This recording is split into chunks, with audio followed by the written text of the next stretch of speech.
विशेष दिन है। संविधान के निर्माण के पूर्व पंडित जवाहरलाल नेहरू ने उद्देश्य प्रस्ताव को लाया, जिसके माध्यम से यह बताने का प्रयास किया गया कि हमारा संविधान कैसा होगा, क्योंकि उस समय देश का विभाजन हुआ था। अलग अलग लोगों को, अलग अलग जाति के लोग, अलग अलग प्रांत के लोग, अलग अलग भाषाई लोग थे। उन सभी की अपनी समस्याएं थी, उनके अपने संशय थे, उनके अपने बात थी। तो किसी के भी मन में कोई संशय ना रहे, वो उन संशय से दूर रहे। और हम लोग जानते हैं, जो अफवाह है उसका हाथ पैर नहीं होता है, लेकिन वो पूरे दुनिया में इतनी तेजी से फैलता है जितनी तेजी से कुछ नहीं फैल सकता है। तो जब देश का विभाजन हुआ तो उस समय अफवाह बहुत तेजी से फैला। जो देश का जो निर्माण होने जा रहा है वो जाति के आधार पे होगा, धर्म के आधार पे होगा, क्षेत्र के आधार पे होगा। तरह तरह की भ्रांतियां लोगों के मन में संशय पैदा हो गई। इसी के साथ संविधान निर्माण के पूर्व पंडित जवाहरलाल नेहरू ने उद्देशिका को प्रस्तुत किया, जिसे उद्देश्य प्रस्ताव भी हम लोग कहते हैं, और यही बाद में चलकर प्रस्तावना कहलाया।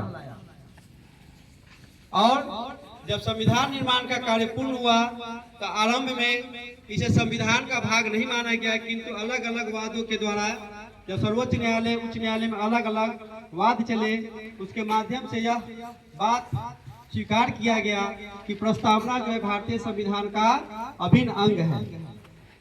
और जब संविधान का निर्माण लगभग पूर्ण हो गया तो 26 नवंबर को देश की जो स्थिति थी उसमें संपूर्ण संविधान को लागू करने का इंतजार नहीं किया जा सकता था।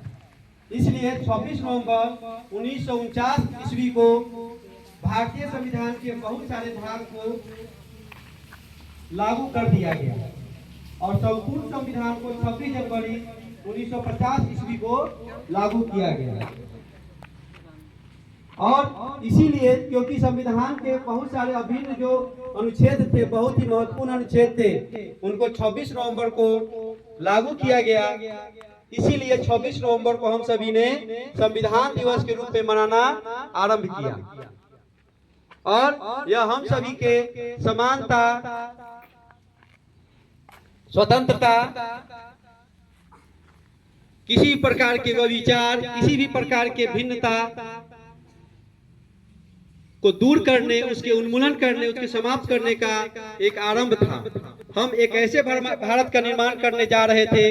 हमारे स्वतंत्रता सेनानी, हमारे राष्ट्र निर्माता, हमारे संविधान निर्माता एक ऐसे राष्ट्र का निर्माण करने जा रहे थे जहां पर सभी के लिए बराबर सम्मान, बराबर अधिकार, बराबर विचार व्यक्त करने की स्वतंत्रता, ये सारी बातें रखी गई। उसी को संविधान के माध्यम से व्यक्त किया गया। तो आज सभी हम लोग फिर एक बार संविधान की प्रस्तावना का पाठ करके संविधान दिवस मनाएंगे। और संविधान के जब प्रस्तावना पढ़ते हैं, इसके माध्यम से हम संपूर्ण संविधान को समझने का प्रयास करते हैं। समय समय पे आगे चलकर संविधान की प्रस्तावना में और संविधान के भागों में संशोधन किए गए। वे कोई संशोधन नकारात्मक नहीं थे, वे सभी संशोधन सकारात्मक थे, जिससे समाज के अधिक से अधिक जो भाग है, जो लोग हैं, व्यक्ति हैं, उनको उसमें समाहित किया जा सके और उनको उसका लाभ दिया जा सके। किसी भी प्रकार की कोई भिन्नता नहीं होनी चाहिए। इसी का अंतर्गत वर्ष 1976 ईस्वी में 42वें संविधान संशोधन के द्वारा समाजवादी और अखंडता, राष्ट्र की अखंडता शब्द जोड़े गए, जिससे हमारे संविधान को, हमारे प्रस्तावना को और अधिक मजबूत किया जा सके और भारत को और ज्यादा एक अटूट बंधन में बांधा जा सके, जिसमें हम सभी में भिन्नता तो हो, लेकिन ऐसी नहीं हो जो भारत से अलग अलग विचार व्यक्त करने की कोई स्वतंत्रता देती है।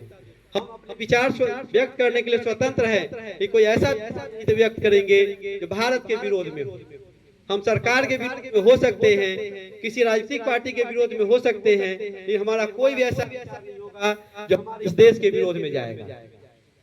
तो हम सभी एक बार फिर से संविधान निर्माण में हमारे संविधान निर्माण में क्या भूमिका रही उसको याद करने के लिए एक बार फिर से संविधान का पाठ करेंगे।